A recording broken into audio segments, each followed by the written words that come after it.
looking only at natural emergence, there's a huge amount of predictive science that could be brought to bear, but it does require an investment. And again, most of the places where we would most want to have that investment pay off are places where we might have the least ability to engage or the least sophistication to partner and create the kinds of environments where that is realistic. But it doesn't mean it can't happen. I'm David Priess, and this is the Lawfare Podcast, December 7th, 2021. COVID-19 has shown us all that pandemics aren't just a public health issue, but a national security one as well. Are America's national security institutions prepared to address this threat? And what role should the intelligence community play in working with public health officials during such pandemics?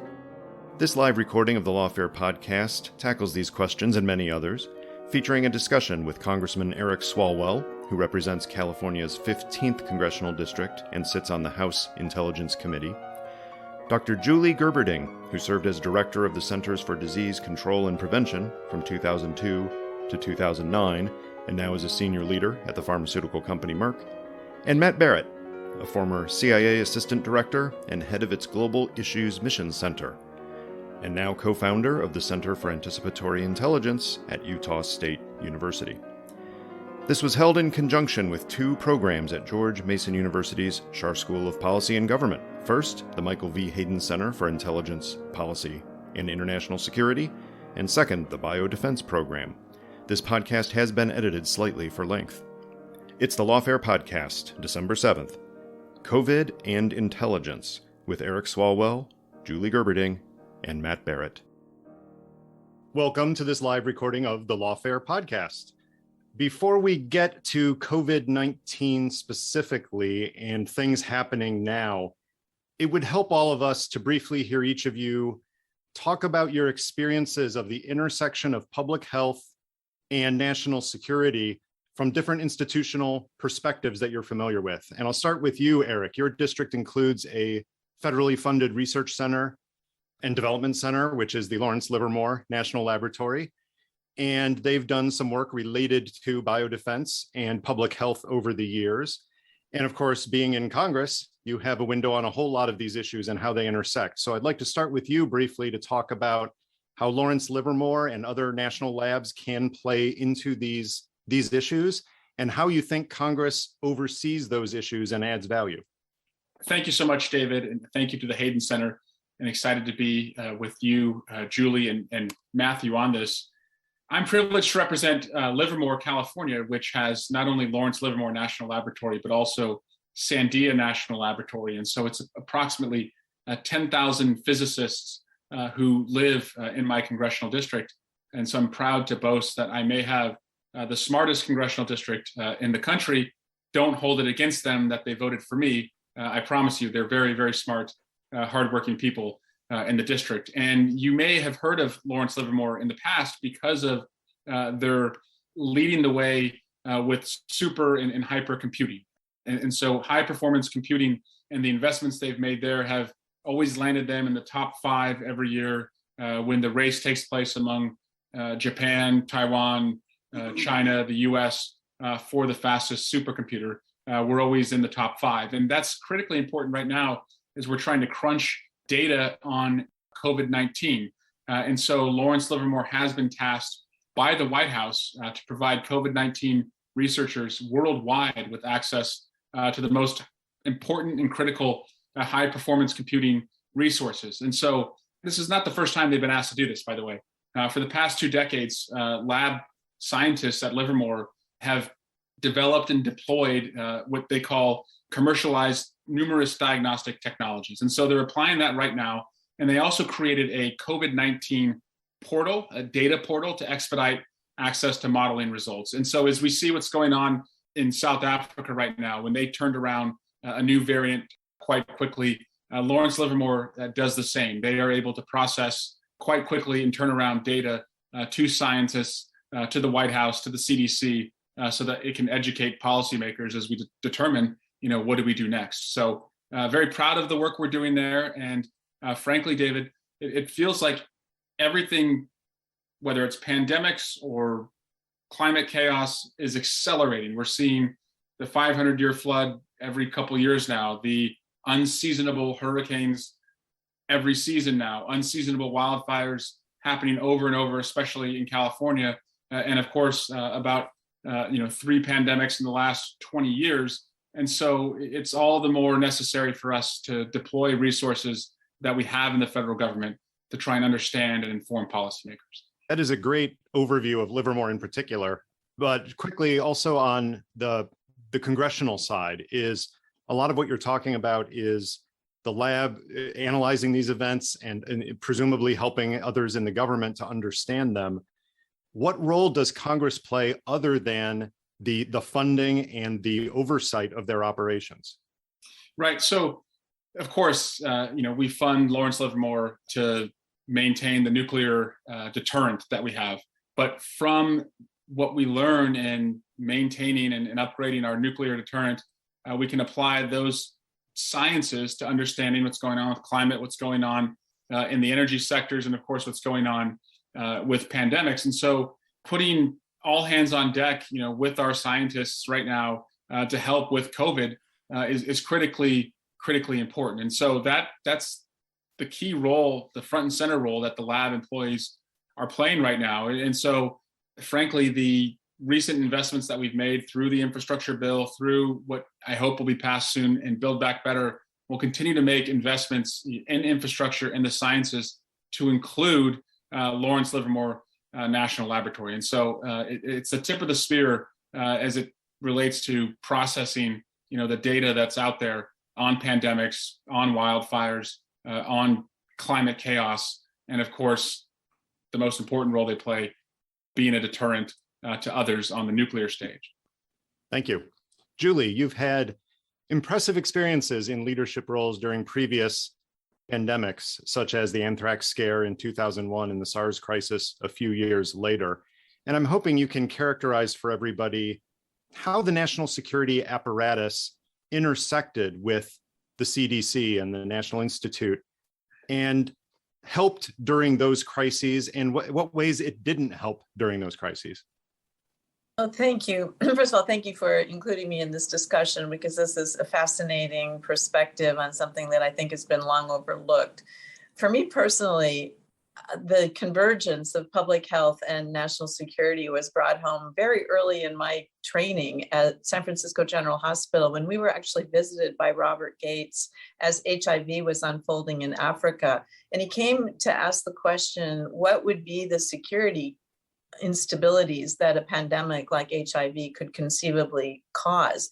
I was a chief resident at the time, and I had never, ever considered, that relationship. So led to a very deep, I think, dive into what the destabilizing forces of an infectious disease outbreak, especially one at that time that had so much stigma and no real interventions. And that theme of kind of convergence between the public health threat and the intelligence community has stayed with me ever since. So when I was at CDC and the 911 attacks occurred, followed about a month later with the anthrax attacks, it was an amazing experience to be working initially primarily with the FBI, because we were both investigating the anthrax attacks. And, the intelligence community, the FBI in particular, saw what we were dealing with as a crime scene. We in public health saw it as an infectious disease outbreak problem. And there was really no connection between how evidence was collected and handled, the chain of custody. All of these issues were real points of friction initially, but ultimately, as we worked together, we embedded FBI at CDC, we embedded CDC at FBI in Quantico, we shared laboratory technologies and so forth. And ultimately, we ended up writing a paper together on our joint investigation parameters that was published in Science. So I think that was learning on the fly, got up to kind of a rough start from time to time, but we really, for a while, learned how to collaborate in the context of a public health investigation. So, when you kind of fast forward into the more global outbreaks that happened, at least during my tenure after that, the intelligence community was, in my view, an extremely important arm of understanding what was really happening. I visited the NSA, I visited actually went to the National Training Center for a different set of reasons to really try to understand the operational aspects of response. But the members of the intelligence community have all relevant contributions to make in terms of predicting biothreats, investigating biothreats, and hopefully ultimately preventing them from emerging in the first place. So I think that conversation has not been very visible in the current pandemic, and I look forward to that part of our discussion tonight. Of course, officials at a senior level at the State Department and the Pentagon and the White House all have security clearances. So having intelligence officials come and give briefings is relatively easy. Sometimes the logistics get hard. And Eric, as you know, on the Hill, sometimes the logistics get in the way, but usually you can get people who match up with the right clearances. But that wasn't as true with a lot of public health officials who don't always have security clearances. Did you find that was a hindrance to some of the synergies we're talking about? Well, it was. I mean, obviously, I and the top scientists at CDC had the appropriate clearances, but at the state and local level, essentially no public health officials had security clearances. And it was very difficult to share the kind of information that was particularly relevant. If you have a white powder in your post office, these were lessons learned, I think. And I'm not sure that problem has been completely solved. So we do need to find ways to provide at least certain categories of clearance so that people can have information about public health threats.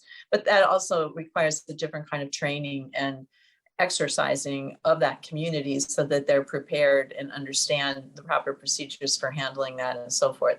It's hard to do that in the broad network of what our system currently includes because there are so many different components of the public health network. And at the local level, sometimes there's essentially no there, but yet there are people in those communities who need access to that information. So even that little segment of the convergence is something that is hard to work out. To Julie's point, we are undertaking on the House Intelligence Committee what we're calling a COVID deep dive. And part of our look at this is what Julie brought up, which is making sure that you can read in more people so that you can share intelligence. Overall, as you know, David, and also Matthew, we are too slow to approve most security clearances. It takes well over a year for most folks to get cleared. So that's a mission priority for us on the committee as well, is to expedite those, considering the new data resources that we have to look at someone's background, but especially for a pandemic. Wanting to make sure that scientists are read in and have access to the best intelligence. Sure, thank you.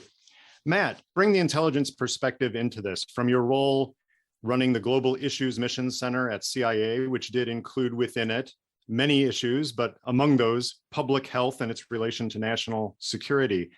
What does intelligence have to offer? What's unique about the business of analyzing and presenting intelligence that you found that the enterprise there could offer to what we would have called non-traditional national security customers like public health officials? Yeah, sure, David. And it's nice to be with you all tonight. I'm going to apologize to your listeners up front. One of the participants in the Berrett clan's Thanksgiving was a nasty cold that I picked up. So I'm speaking an octave or two lower than usual, but I will try to get my words out. But we are in an era, Matt, where if you can say that someone came over for Thanksgiving and gave you a cold, everybody is overjoyed because it is not something else. Yeah, no, absolutely. I think across the clan, I have 4 sons who are all married. I think we've had about 127 COVID tests. Couple things. The IC can bring resources to the game, okay? And some different types of resources, but some serious resources. You mentioned that the Global Issues Mission Center, which the agency after I retired, and this gets at a problem that I think we need to talk about. I'm really glad you've got Congressman Swalwell with us tonight for the committee he sits on, but we still fumble a little bit at the collaboration piece with the science agencies, and we've got to get past that. We can't wait until we have a crisis in our face before we sort of say, hey, we need to collaborate more, across some of these different places. But the intel community has a lot of resources. They have to be turned and focused. I had, as you say, that mission center, which the agency has recently stood back up, thank heavens. And for our listeners, mission centers are like the combatant commands. They comprise all elements of CIA. So you've got ops in there, you got analysis, you've got science and technology, you had digital innovation. And so the whole point of it is to bring a more multi-domain enterprise together to go after problems and challenges. On the issues, some of the issues that we covered were no duh for CIA, global counter-narcotics efforts, strategic resources, conflict. On issues such as climate change and health, we didn't do climate change science and health science. We did the national security implications of climate change and that. So part of the challenge in covering that, and we had some really bright folks in it, part of the challenge in covering some of those topics from an intelligence community perspective is at least a couple of my colleagues here tonight know, it can be kind of hard to go out and say, hey, we need to task a satellite to go find some pathogens. Really, we're kind of busy with Syria and China and Iran and a few other things right now. So sometimes that's not a very motivating target to go after until it blows up in our face. One of the challenges we have, the collaboration piece, science agencies and intel agencies, is we have to be careful with our science agency colleagues because the intel community, they have their own contacts overseas. They're great contacts, and we can scare them off if they know that science agencies are, or if they perceive that we are, too close with the intel agencies. Remember, for a lot of those countries, intel agencies aren't warm, fuzzy organizations, and they don't want anything to do with anything that has the word intel in it. So we got to figure out a way to be more systematic and strategic in collaborating across those worlds, because a whole lot of folks at CIA and the intel community, they don't have a clue what some of the implications of some of the stuff that's being picked up in the science agencies are doing. And if we don't figure out how to efficiently sort of share some information with each other, we're going to have another one of these blow up on us, and then we'll figure out how to collaborate. We got to do it in advance. And I'm just going to put a marker down. We may come back to this later. One of the concerns I have about the pandemic and the way U.S. tends to orient to crises, whether it's 9/11 or ISIS or a bunch of other things, is we tend to pick apart the crisis behind us. And we figure out, it's the old coach's folly. You spend a lot of time figuring out exactly why you just lost the game yesterday, but you're not terribly imaginative in the game that's coming at you next week or next year and 5 years. One of the things I hope we can touch on a little bit is biology. We're all happy about what it's done for us with the vaccine. It's also made some really dangerous tools more accessible to a broader base of actors. And we need to figure out how to stay ahead of that one. Right. In terms of moving forward, back to you, Eric, you have called for national intelligence assets to be much more involved on public health issues, in part through your advocacy of, if I have them right, the Bioattribution Act and the BioReport Act. What would those specific pieces of legislation do to energize this contribution of intelligence to public health emergencies? Yeah, so the Bioattribution Act would require us, to explore and report out on the origin of a pandemic, of a virus. And I don't think it has been weaponized, unfortunately, with COVID-19 as to what the origin was. But I don't think it's unreasonable that the intelligence community should be tasked with reporting to the president, what the origin of a virus is, whether it was lab-borne, whether it was in a wet market, as is suspected in Wuhan, or whether it was, something that was designed and purposeful by a state or non-state actor. And so just formalizing the responsibility of the government to know that, knowledge is power during a pandemic, and we should, make sure that we can leverage our resources to streamline disease intelligence and identify the origin of a new biological threat. It also would increase, to Matt's point earlier and Julie's point earlier, some of the sharing issues exposed by COVID-19. It would help us be better protected by leveraging resources from both the intelligence community and some of the other science offices in the federal government. And the National Security Council Modernization Act that I wrote would give the Secretary of Health and Human Services a seat on the National Security Council. So again, this is that convergence of intelligence and health policy. But as I continue to think about how we can best understand what is coming ahead, and to Matt's point, not fighting the last war, but getting ready for the next one, I would be interested in what Matt thinks about human intelligence, and whether we should have our collectors not just looking at plans and intentions of world leaders but also looking at different health and science departments to see if there is, a risk of a pandemic.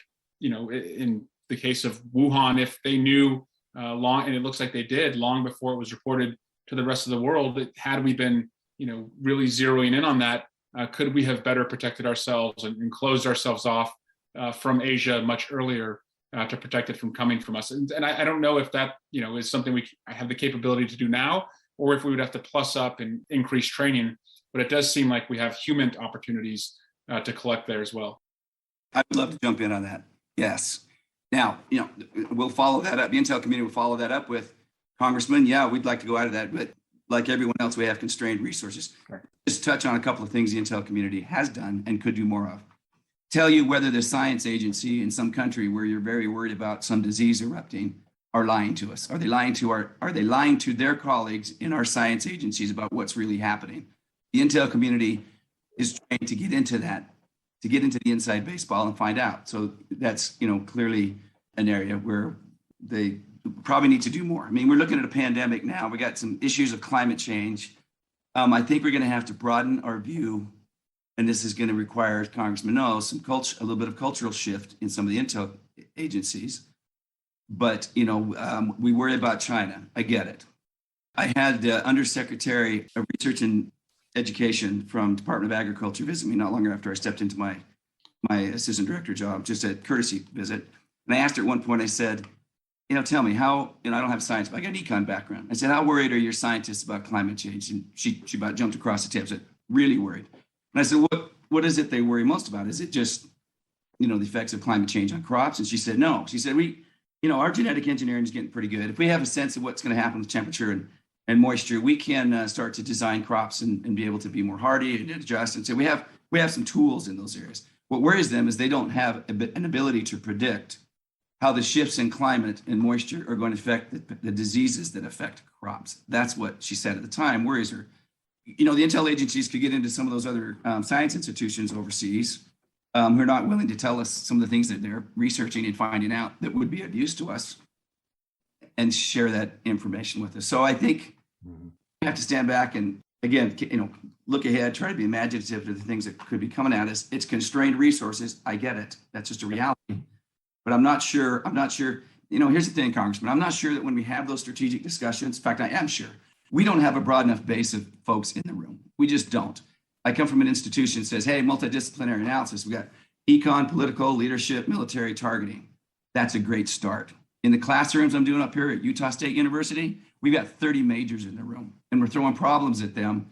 And as somebody with 32 years into the Intel community, grad and undergrad, and some professional students, I'm kind of blown away about what happens with some design when you put 30 different skill sets in a room and turn them to a national security. You get all sorts of ideas and connections that you would have never imagined. Right. And Julie, I want to turn to you on a different angle of this question, because here it is in the video version of this. Eric and Matt and I are all nodding along like, more intelligence going after this, getting more information.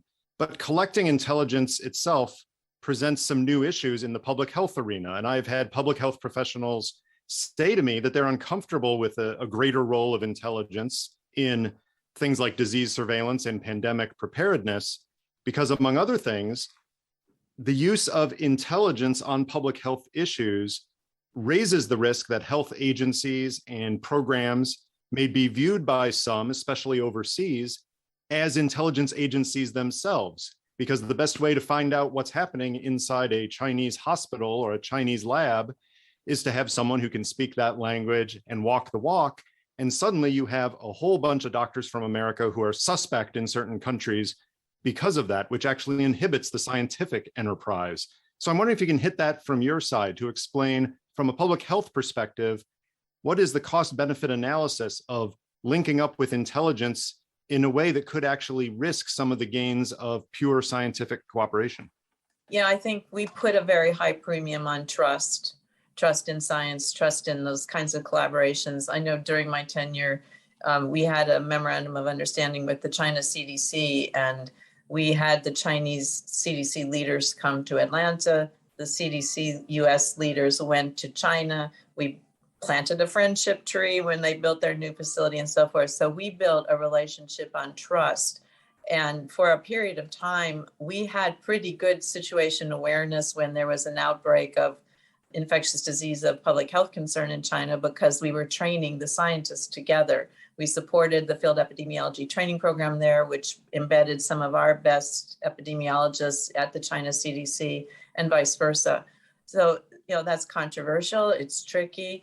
But I think from a science to science perspective, that's always the best place to start. Having said that, I think we have to also look at it from the other side of the coin. And when I was watching the early days of the COVID pandemic and I saw what was going on the cruise ships, and my first thought was Navy.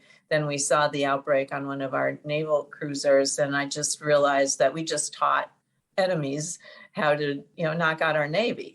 And we have to get really serious about the fact that every infectious disease can be exploited by bad actors to cause extreme harm. And we're learning exactly how harmful some of these pathogens really can be. And I think, as you were alluding to earlier, if we're one step ahead of the pathogen with vaccines or countermeasures, that gives us an offensive advantage.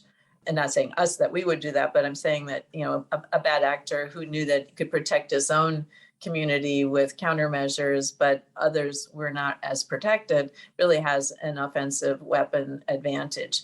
In public health, we're not really used to thinking about that, because probably for us, Mother Nature is the usual enemy. And sometimes accidents are the second most feared enemy, lab accidents, et cetera. But I think we've all grown up a little bit in the last few years and have come to realize that this convergence is something that, there are spaces in here where we can, I think, comfortably collaborate. For example, everyone's been talking about prediction, but the upstream, predicting where the hot spots for pathogen emergence are, whether they're plant or animal pathogens, using a lot of the information we have about the situation awareness of what's going on in communities. Where is there a change in ordering hospital supplies? What is happening in a location of interest that would be surrogate markers for perhaps the early emergence of an infectious disease? That kind of fusion of observation, surveillance, and both public as well as covert information. We have to have fusion centers where we can bring that together, because it is a matter of national security. But I think, it's not going to be for every public health official to be participating in that, nor should it be the job of every intelligence official to be participating in it. But in a very specialized way, we need to explore how can we build a broader base of that convergence to really build the science, and as well as experiment with, how can we get earlier indicators and have a better predictive framework for understanding where we should be focusing our attentions, because we can't look at the world. So we really do need to understand hotspots, in my words. I think it's hard, but it's also exciting, and an area where the tools that we do have can, and particularly the digital tools, can take us a lot further than even when I was at CDC. So hopefully we can make some real progress here. Yeah, so I think on our best day, if we get this right, you have Matt's former company working with Julie's former outfit and maybe an NSA targeter, and they're talking about, okay, in XYZ country, who is the health and science person that we would want to, target to better have that disease, surveillance information that could be yielded, because we're suspecting that, there could be an outbreak there. That would be on our best day. The worst day, and I think you were alluding to this earlier, David, would be, in 2010 in Abbottabad, Pakistan, we ran a hepatitis B vaccination program to try and collect the DNA of Osama bin Laden. That's from, public reporting that's out there. And that has led to vaccine hesitancy, among people fearing that, the vaccine is an intelligence agency ruse for something else. So that, kind of balancing what the most we can get out of that convergence of intelligence and scientists working together, and then, mitigating against, what the risk is if it's exposed or perceived in a way that could actually, work against your overall mission. Yeah, I'm thinking about that scenario you just raised. And if I have an NSA targeter in the room and some CIA operators and analysts and some CDC epidemiologists, let's say, and you're trying to get at this potential source of information, perhaps in a country where they're not sharing per protocols, the first thing I think of is you ask that CDC official to say, well, you know this person, that's why we're talking to you. So can you broker an introduction to one of our officers? And suddenly you risk that relationship. That's a tough balance. It weighs short-term versus long-term ethics. It also competing responsibilities of public health versus national security that are really thorny for many issues, but particularly when it comes to global health, as you point out with the example of Abbottabad. Matt, I want to turn to you on a question from the audience related to this, because it was already brought up that the intelligence community has been asked questions about the origins of COVID-19. And you've all seen that assessment, the unclassified version that's been put out, exceptionally detailed in terms of what agencies give confidence levels to and what they don't, and the reasons why they can't be highly confident of one origin story versus another. It's not merely a CIA mission center thing anymore. This is an intelligence community assessment that was put out. So should there actually be a national intelligence officer, a mission manager for the intelligence community overall on health security intelligence and not just a global issues center at CIA? Yes. I don't think there's a presumption or an assumption or implicit in that this isn't either or, right? Not either a national intelligence manager for health pandemic concerns or the Global Issues Mission Center. I think, both. Yeah, yes.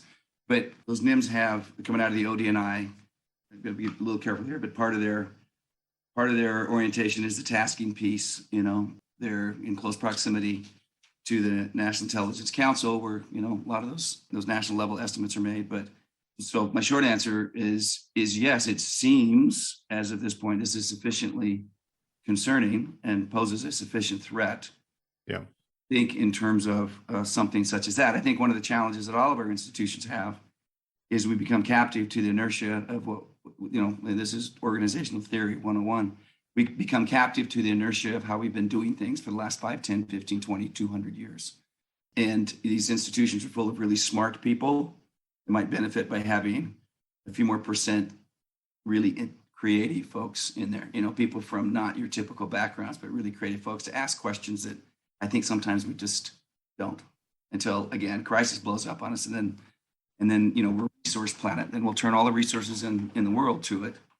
And still sometimes, particularly in those moments, we're not approaching it with sufficient nuance and multi-domain expertise. We have the hammers, we turn everything into nails and we bring the hammers to the game. Yeah. A lot of what we've talked about so far would, require better cooperation, better collaboration. But as several of you have pointed out, additional resources often are needed to build these things up. And Eric, a practical question.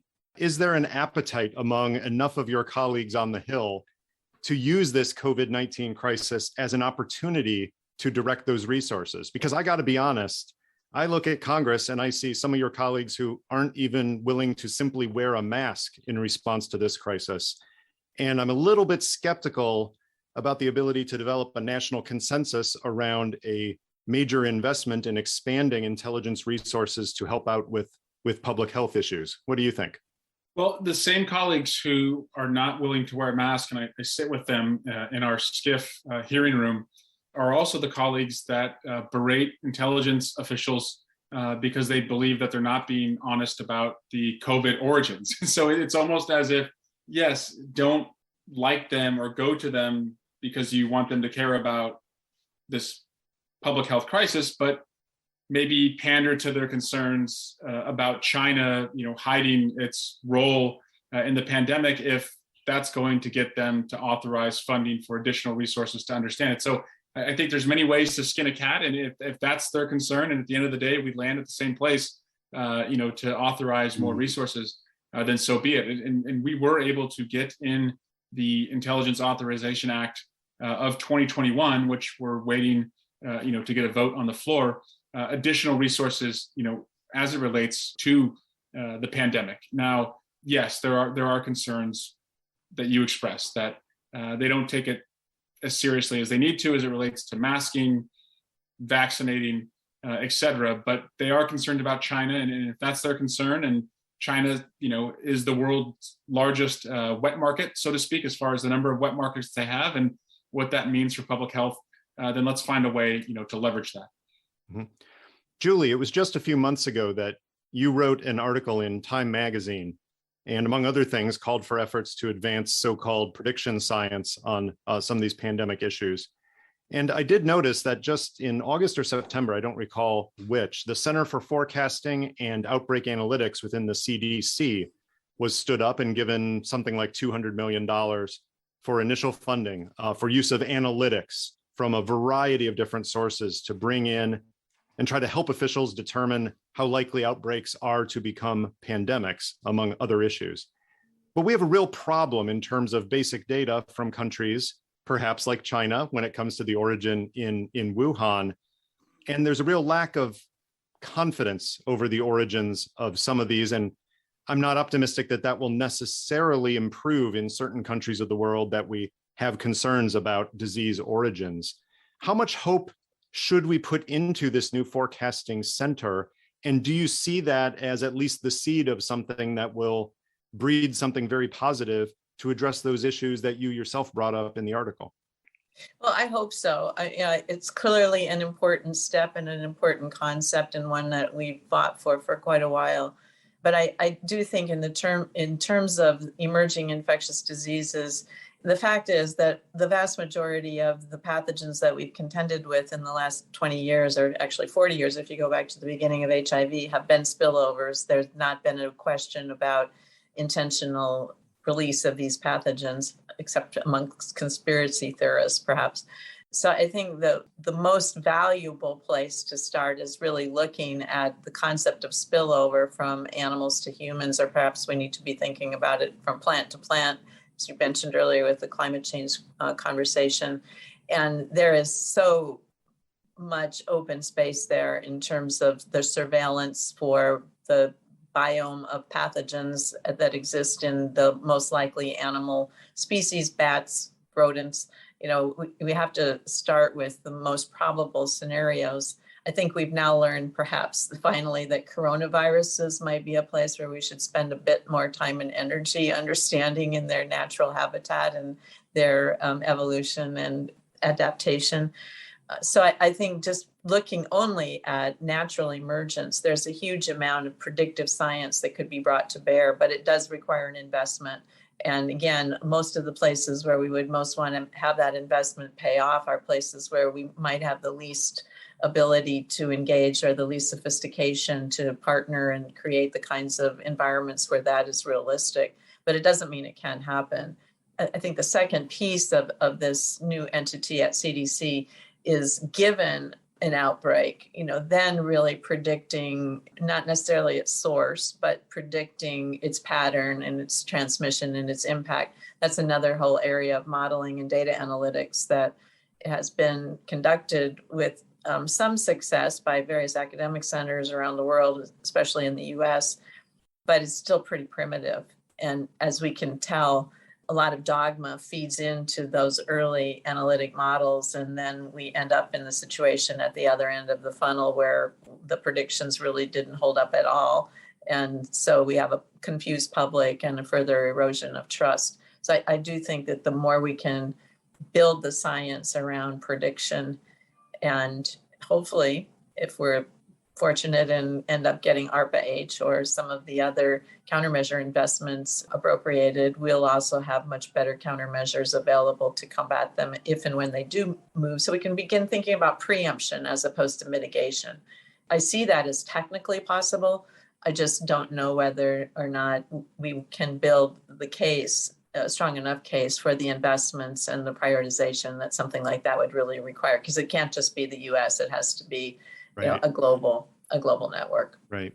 Matt, as Julie was talking through that, I had this idea pop into my head, so bear with me.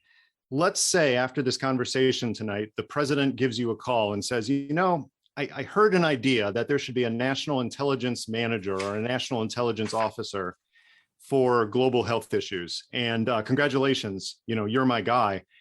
And then this new center at CDC for forecasting and outbreak analytics comes to you and says, instead of having your analysts come and give us briefings or even have you collect on issues related to what we do at CDC, here's what I'd like. I'd like for you to gather several dozen of your analysts and detail them to us. Have them come on rotation to this center, because you folks at CIA have been doing analytics and some of these predictive things for decades on other issues in other domains. Can I have a bunch of your people to come live with us, work with us, do the work, come back better educated about the actual intelligence needs of public health officials, but also contribute to our analytic efforts? On the other hand, you've got a lot of work to do with those people in their normal jobs that you're overseeing now. How do you react to a request like that? And do you think that's something that the intelligence community could support public health by actually loaning personnel to help them on some of the issues that we've struggled with before? You're getting a couple of principles that I'm gonna advocate, and I think you could go that direction. That could be a component. I mean, I'll play out your scenario. If I got a call tomorrow morning and the president said, "Hey, you're czar on this. What are you going to do?" There are resource constraints, but there are things we can do that don't take many resources. For example, and I'm talking about a model that I used when I was my penultimate job at the agency was mission manager for the Near East, South Asia, and Africa across two directorates that by normal inertia and dynamic didn't collaborate and exploit each other. I mean that in a positive way, as well as they could. So let me tell you one of the first things I do, and I'm not gonna hit all the right institutions, but I'll get some of them. You'll see where I'm going with this. This is not a big resource commitment. You put together some sort of an oversight group. It's got the intel community, NSA, CIA, all the other three-letter agencies. It's got CDC. It's got the National Academy of Science, Engineering, and Medicine, and whatever others, people such as Julie would recommend. You may have a couple of private sector experts in there, and they do a couple of things. I know we have the clearances issue, but somebody in Julie's position, she's got clearances. Get clearances where you have to. I'm not talking about 100 people. I'm talking about 20, 25, and they get together on a regular basis. They get together, I don't know, maybe one whole hour a month, and they share across the table what they're seeing, what they find concerning. They share imaginations of what could come out of the woods at us. And again, I think on the biology front, it's not just pandemics. You want to read a scary piece, it's 100-some pages long, but in 2018, National Academy put together this biodefense in the age of synthetic biology. Read it, because that synthetic biology, again, is getting out to a broadened base of actors, and that's not good. But they get together once a month. Just getting together once a month, they develop some relationships and some comfort with each other. So if, in fact, a crisis blows up on them, they know exactly who to call. You already have an orientation and a comfort zone with each other. I mean, that's one of the great tragedies. You can have an organization together. You can have, it may be physics and you've got all the Einsteins in the room, but the team dynamic is kind of broken. The facilitation dynamic doesn't work. So you could get the answers out of the group, but the comfort and the facilitation is there. So that's not a big resource thing. They get together. And I would also have them twice a year, go off for 2 days, and I'd have somebody come in and facilitate a crisis simulation.